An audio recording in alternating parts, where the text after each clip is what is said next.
Please welcome our test speaker, Tim Rickey, from the heart. From the heart.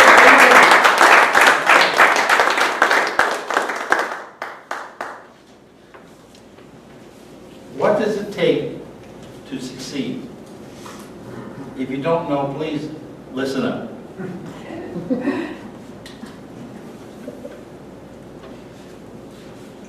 Many years ago, I was living in Green Bay, Wisconsin. And the singer I had heard over the last 2 years prior to that, I really liked his music. There was a song called Leaving on a Jet Plane and Take Me Home Country Roads.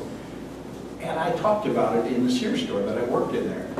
And someone came up to me one day and said, you know that guy you like to sing, he's going to be at St. Norbert's College. So I went out to see him. Ironically, his name was John Dusseldorfer. You all know of him, right? Mm-hmm. What? You never heard of him? Well, what happened is RCA signed him and said, listen, where do you live, Mr. Dusseldorfer? I said, I live in Denver. He said, look, we got to change your name.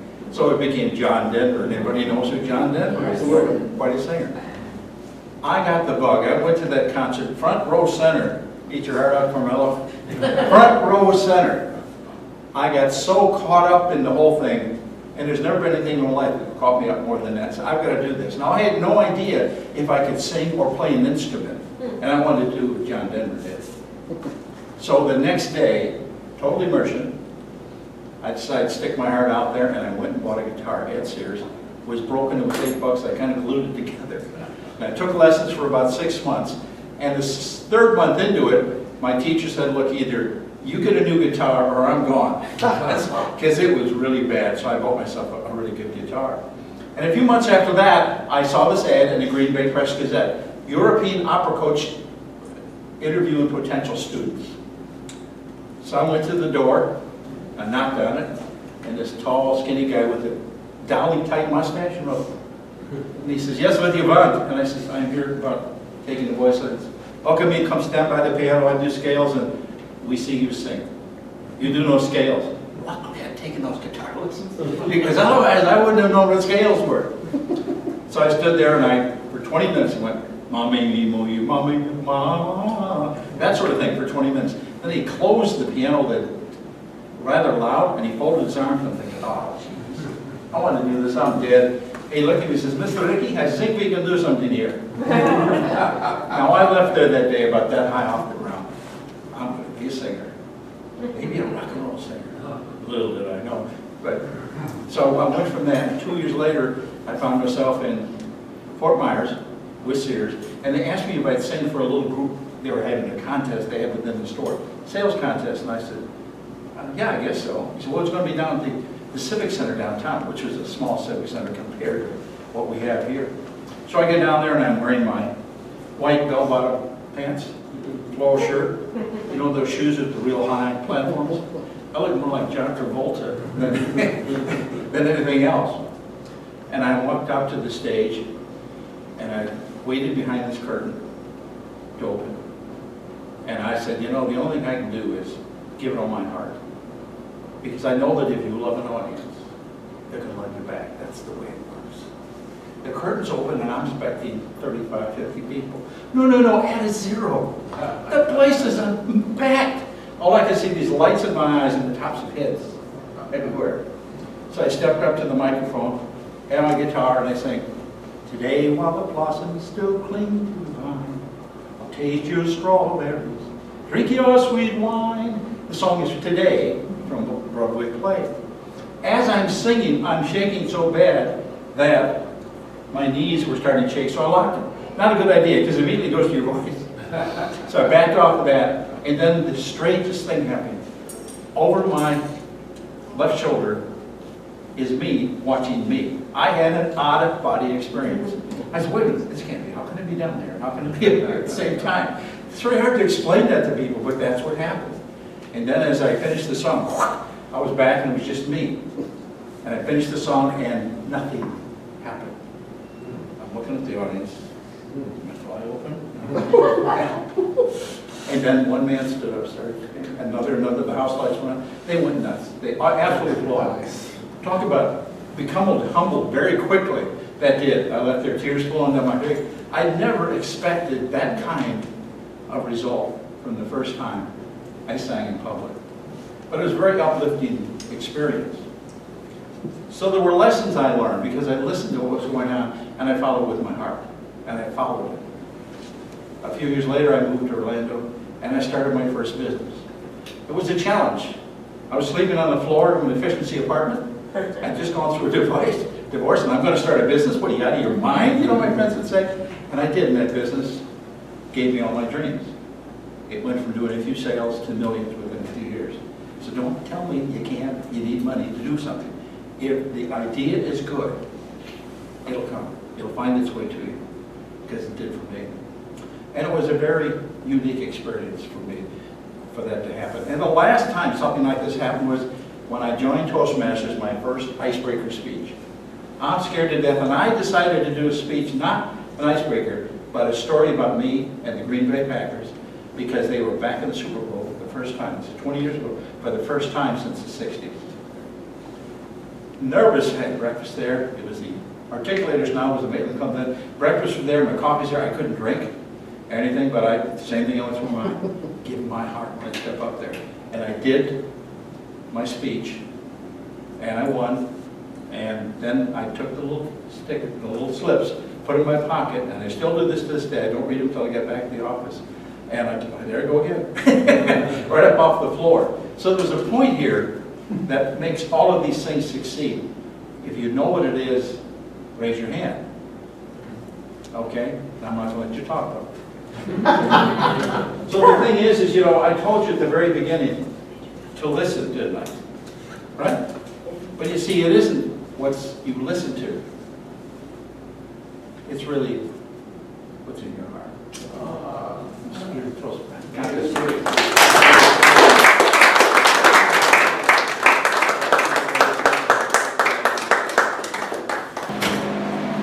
Evaluator number one, Jonathan Dunn. Jonathan Dunn, evaluator number one.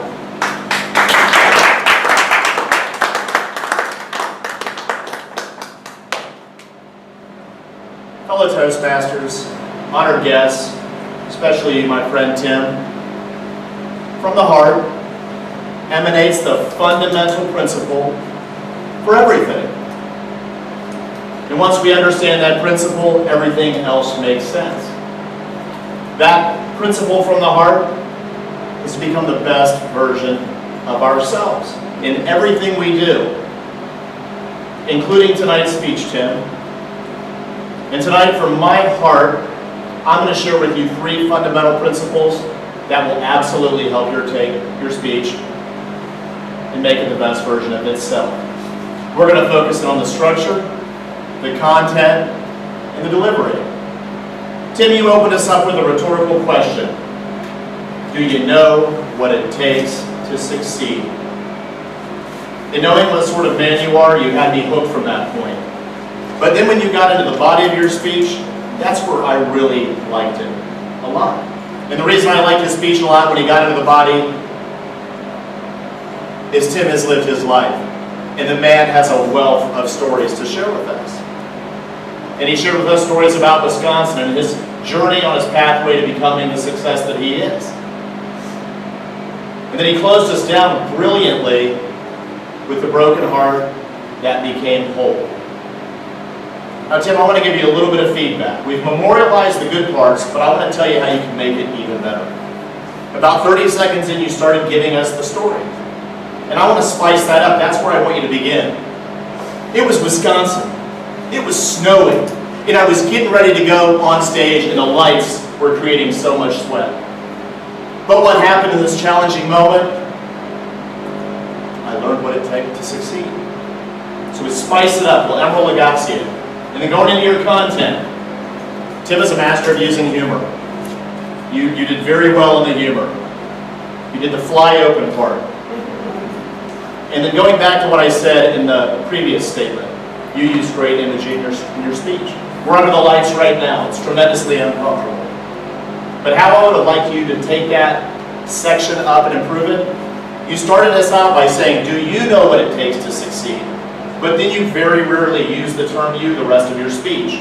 So you started us by creating intimacy, but then you kind of pulled back by telling maybe one too many few stories where you didn't use the word you. Tim's delivery, the guy's got $1 million voice. The quote, a fellow musician song ZZ Top, Tim always has a professional appearance. Tim is a sharp-dressed man. Tim, as far as delivery goes, though, you always were coaching me and talking to me about the pause. And I never thought I would actually use it in the competition, but you came up here and you rushed the question before saying, well, listen up. From the heart, Tim, that is your gift. The stories that you share with us, and I'm certainly looking forward to the next. As you showed us tonight what it takes to succeed. You showed up. Mr. Contest Master.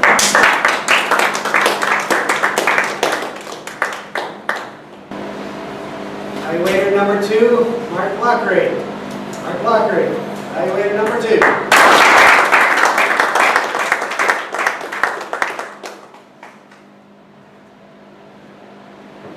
What does it take to succeed? From John Denver to John Travolta in 5 to 7 minutes. Tim, I want to thank you for coming in and gracing us with your speech tonight. You're a professional speaker, and every time you speak, you just have me mesmerized from start to finish. And a Green Bay Packers fan at that. What does it take to succeed? Something the Detroit Lions are still trying to answer because I grew up in Detroit. As an audience member, when somebody speaks, I look for certain things from the presenter. Not so much the dictation and the grammar that they use, but the overall ambiance on how professional and how confident the speaker is when they're in the front of the room. And I really grasped a sense of confidence from Tim tonight. He knew his subject, and he was very passionate about it. How can you not be? It's a life story. It's his life story growing up. And over the time in this club, I've heard Tim give other speeches about his childhood experience. He referenced the Green Bay Packers. I remember one speech he gave about sitting outside the stadium when he was small. He always shares his personal insight with us. And I think overall, the audience is better off after you give your speeches. A couple of the other things that I look for in a speech are the overall appearance of the speaker. If I may give 1 or 2 suggestions about you, Tim. You don't have to dress in a shirt and tie to give a speech. Obviously, it was a very comfortable atmosphere for you. But I can't help but to notice that I was just a little bit distracted by the collar on your shirt. And to be honest with you, it didn't take anything away from your speech at all. Like I said, I really enjoyed your speech. The other thing that I look for is the other delivery skills are gestures and humor.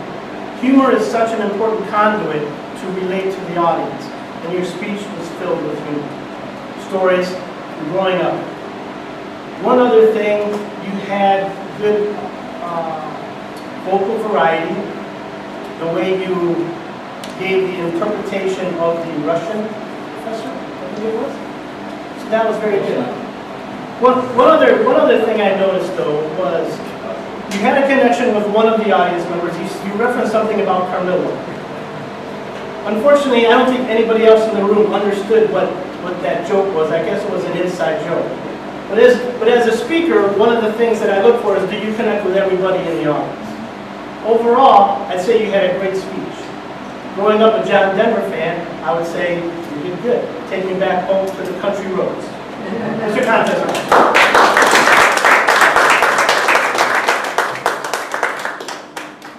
Evaluator number 3, Jaye Majors. Jaye Majors, evaluator number 3.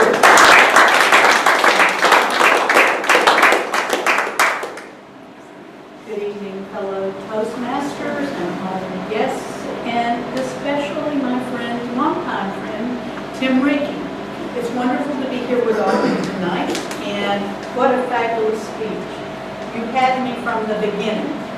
I really wonder, your title, From the Heart, and your first question, what does it take to succeed? How are you going to tie those two things together? Listen up with the ears. You made us pay attention. You made us look at you. And then you started talking about some of the songs that I've grown up with from this high. Oh yes, leaving on a jet plane, take me home, country road, and I'm a country girl from my whole life. I automatically knew who it was and possibly where that was going to go. Great hook, you got us all in attention.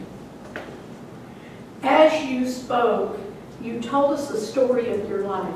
You told us from the time you began to be interested in music, why you got into guitar and singing. I've heard you tell different stories before in your life about that and about an Elvis character.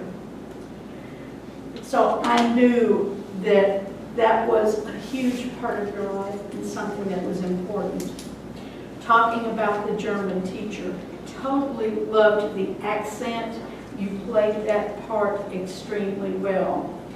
I liked how you carried that then into being asked to perform in the company that you were working for or where you were, and how unsure you were as beginning to perform in early performances. The out-of-body experience, that experience of someone else looking down on you and pushing you forward. It was such an encouraging and uplifting experience. And I could almost see you actually doing the performance. What as I felt it, and I could feel your feelings from your words, but if you had those white bell bottoms and that ruffled shirt, and you actually did a few dance moves for us, it might have, I might have fell off my chair. Because then I would have really connected with who you were and what you were portraying in that performance that you were giving on that day. Fabulous, though. You went on from there, and I'm still thinking, where's the heart? And when you said, give them your heart, and they will give it back to you. That said it all. I knew where you were from there. And everything after that, going to your business experience, was from the heart. Fabulous, Tim. I totally loved your uplifting speech.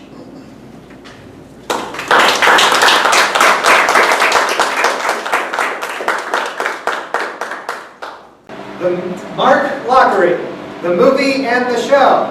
The movie and the show. Mark Lockery.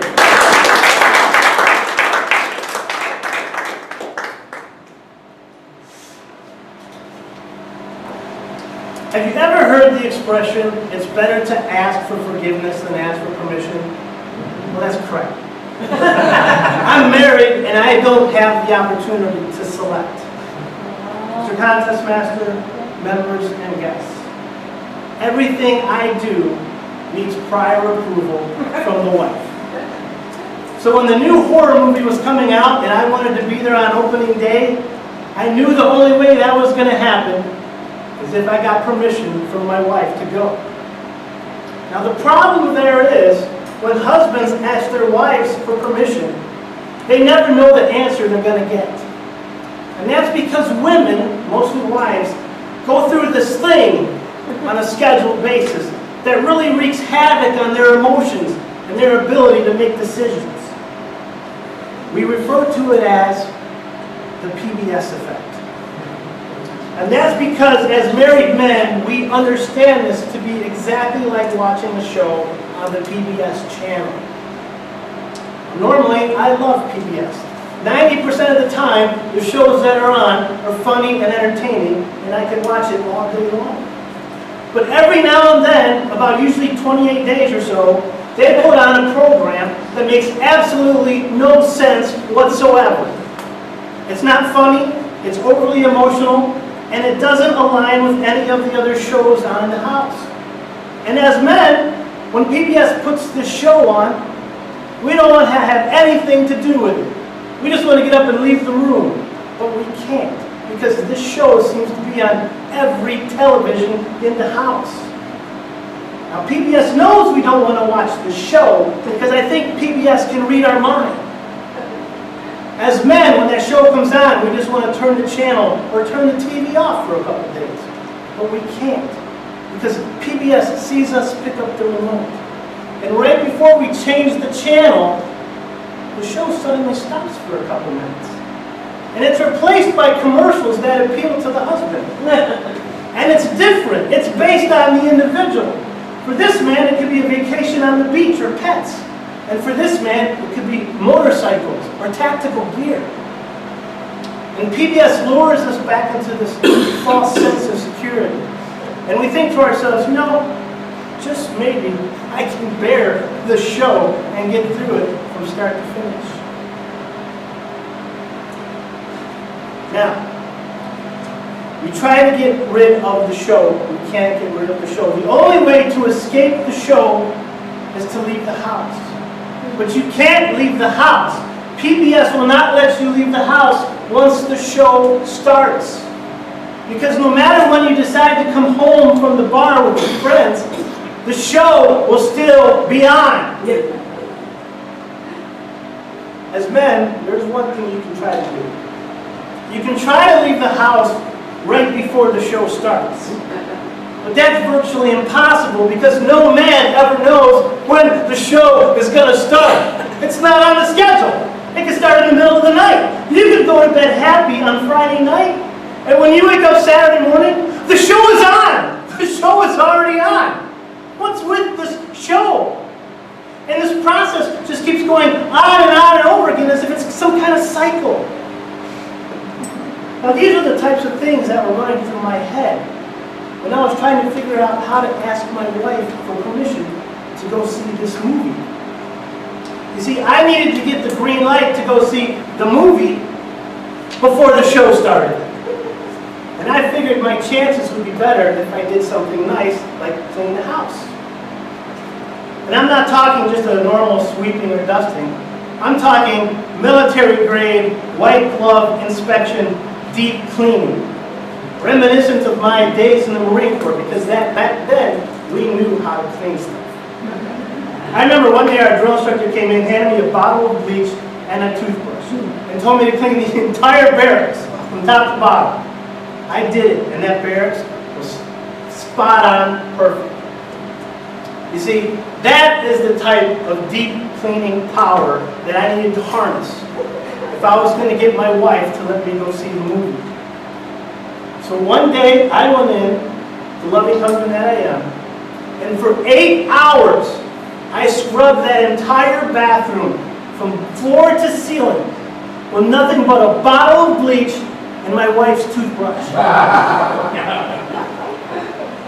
When I got done, I was staring at a work of art. It was like Picasso of public restrooms. It was like the Taj Mahal of toilets.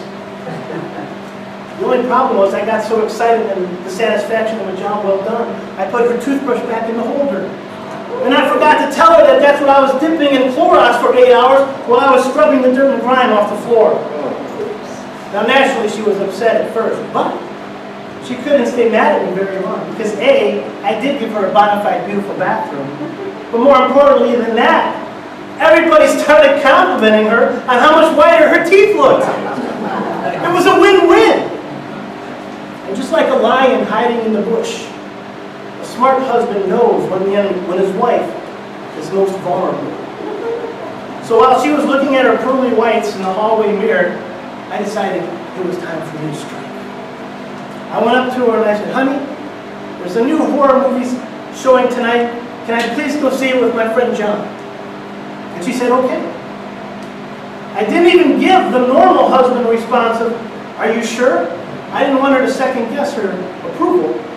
So I was out the door before she even finished her sentence. And her sentence was only 2 letters.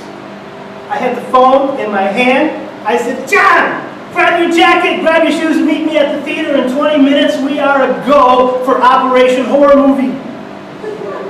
John said, I can't go, Mark. I was devastated. I said, what? What do you mean we can't go? We've been planning this for 3 months.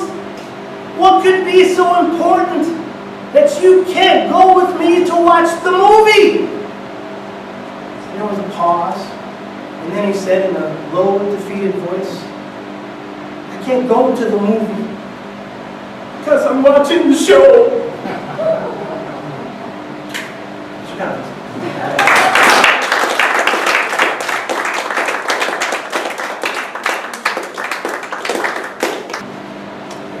Charlie Montbelier. Only in America. Only in America. Charlie Montbelier.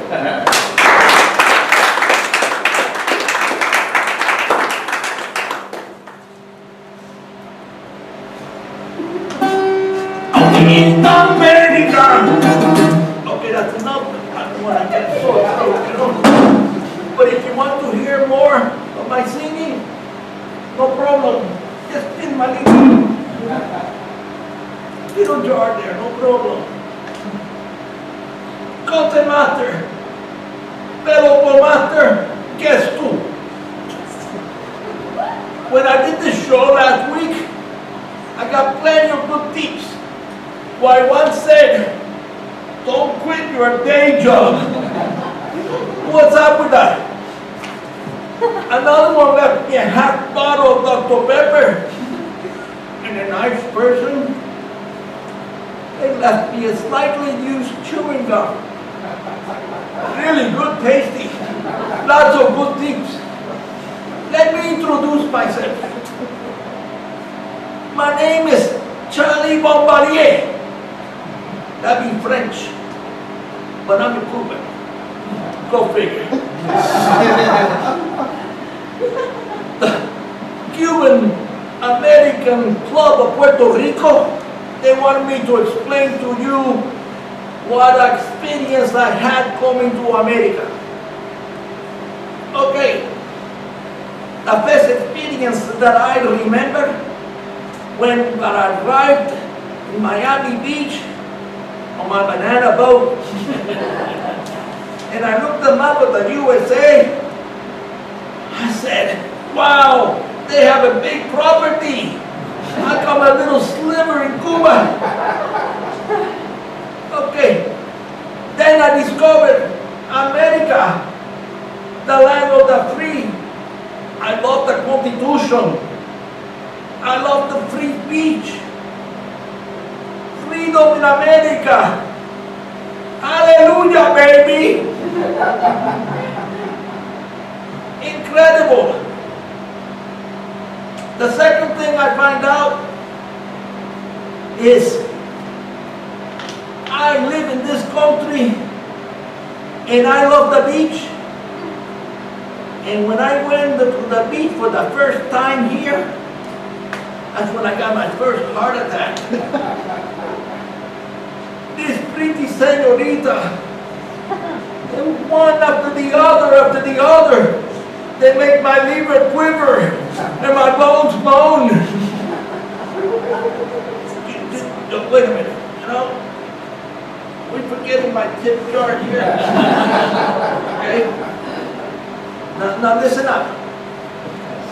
Okay. Then I went to Jacksonville, where I ended up with my second heart attack. These country girls, they wore me out. Life was good. One after the other, the pretty, and then the other one was prettier.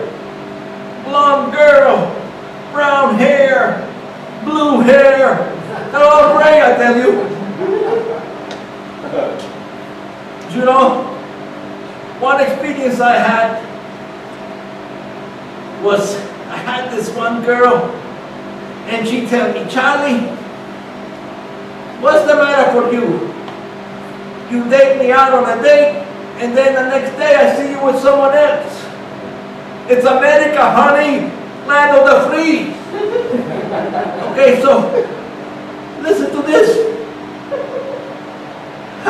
I go and I see all my friends are getting married. And I'm kind of lonely now. So they start pushing me. Hey, go get married, life is great. So I did. So I looked for a really, really pretty girl. And I went up to her and said, excuse me. She looked at me and said, if I tell you I love you, would you hold your body to me? She said, yeah. Pretty fool. So I married her. Now, I don't know how this happened, but one day I come home and she got a big belly. And I said, oh my gosh, what happened to you? She tell me, I'm with child, and it's a girl. Oh yeah. I thought, honest to God, that she ate a big pan of black beans. Because they give the Spanish girls big hips. Men, just look at here.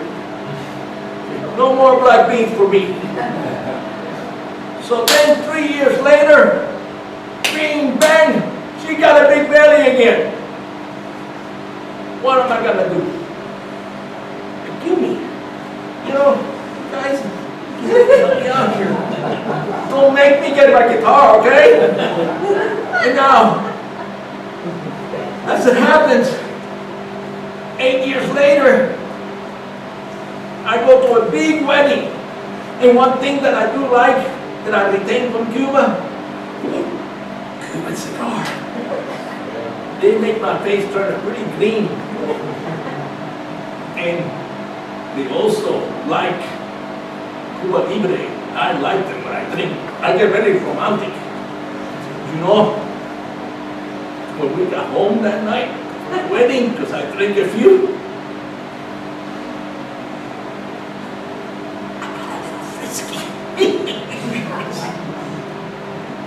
there she goes again, bam! Another one. She ended up with another girl. I ended up with the original Charlie's Angels. If you think it's easy to come here to the United States on a boat, on a little banana boat, try raising 3 teenage girls. Look at me now, I used to be 6'3", red hair. Look at me, now I'm a little bowling ball with 2 arms and 2 legs. I'm done here. Cut this fight off.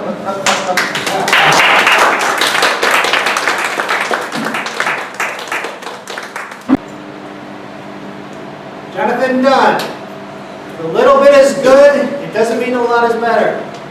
If a little bit is good, it doesn't mean a lot is better. Jonathan Dunn.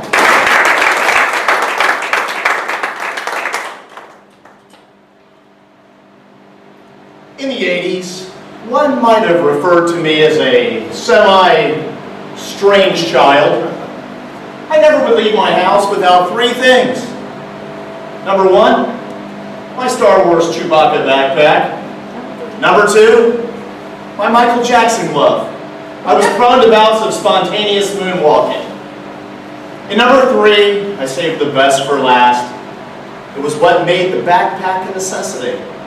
At all times, in my possession, I had a 5-pound bag of Dixie Crystal sugar. It made everything taste better. My life of excess, though, at the age of 11, had finally caught up to me.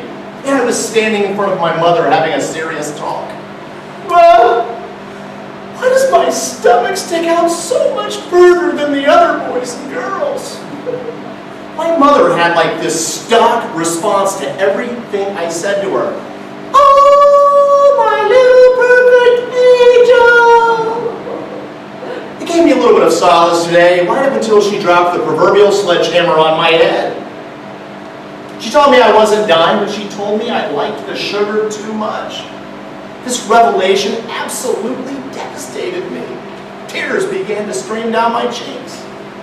Upon seeing the tears, though, my mother pulled out a lifeline. Out of her pocket, she pulled out a little pink packet of perfection that you and I know is sweet and low. My mom told me if I simply replaced my 32 daily tablespoons of sugar with those guys, my weight would be a thing of the past. Of course, my mother was always on some sort of diet. I had had her styrofoam rice cakes, her cardboard box Weight Watchers pizza, so my hopes, they were low at best. Until I sat down for breakfast the next morning. Frosted Flakes, 2 bananas, a healthy scoop of Cool Whip on top, sans the sugar. I delicately cracked open that first pink packet, and I raised it to my mouth like we did when we were 11, and I took that first bite, and my frown turned upside down. I thought, this is going to be amazing. No longer will I have to wear my gym clothes under my regular clothes to school in pure shame of having to change in the bathroom, hidden from the other youngsters. And I figured as well, these 32 packets are going to be easy. I also, at 11 years old, had that common American philosophy at that time. If a little bit is good, a lot must be better. And I wanted to get this weight off fast. So I dumped my Frosted Flakes into a mixing bowl so I could get 64 packets on top. And I tell you, with each and every bite, as I looked down, I could see results. It was so exciting, I scarfed it down super fast. I couldn't wait to get to school that morning. My habit was always to walk to school with my only friend, Johan, from Brussels. He was a German exchange student.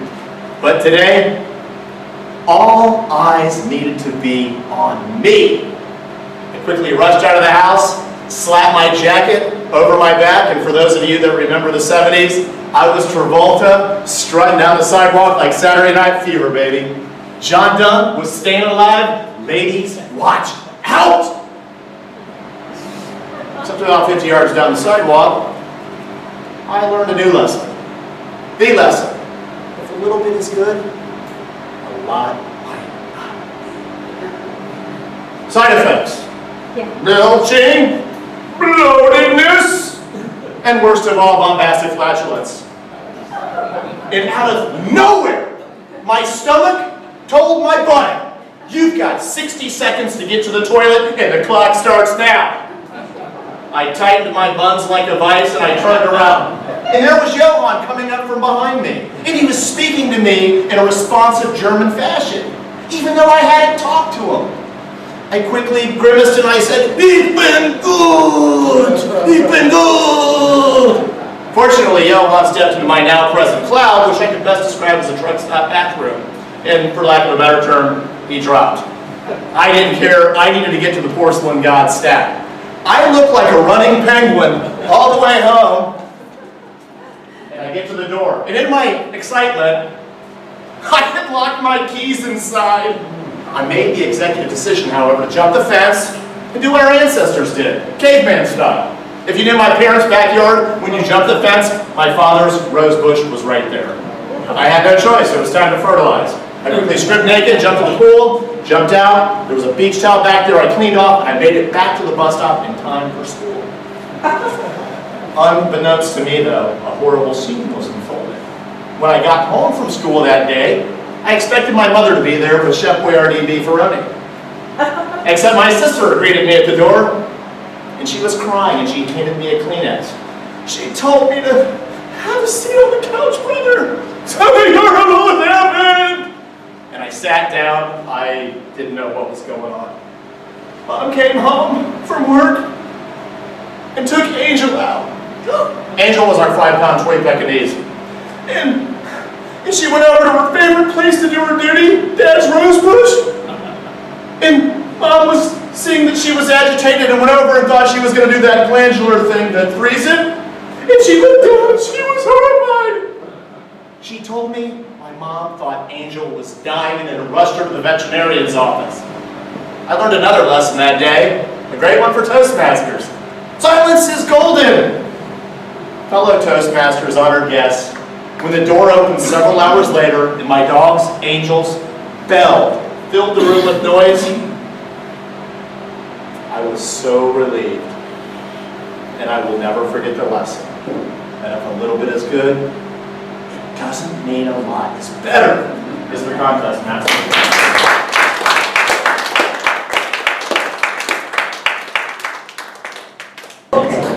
We begin first with the evaluation contest, and keep in mind, Both recipients go to the area contest.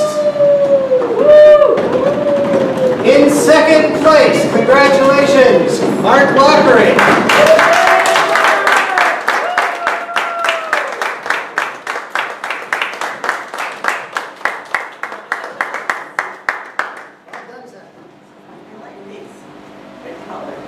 And in first place, congratulations to Jonathan Dunn.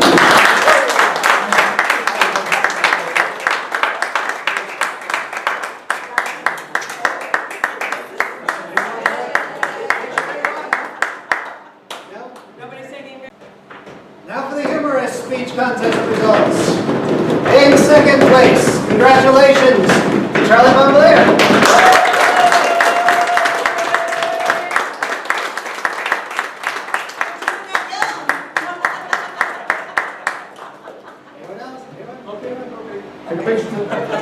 We'll get everybody.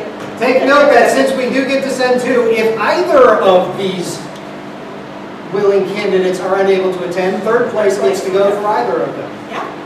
So all contestants keep that date open. And congratulations to our first place winner of the humorous speech contest, Jonathan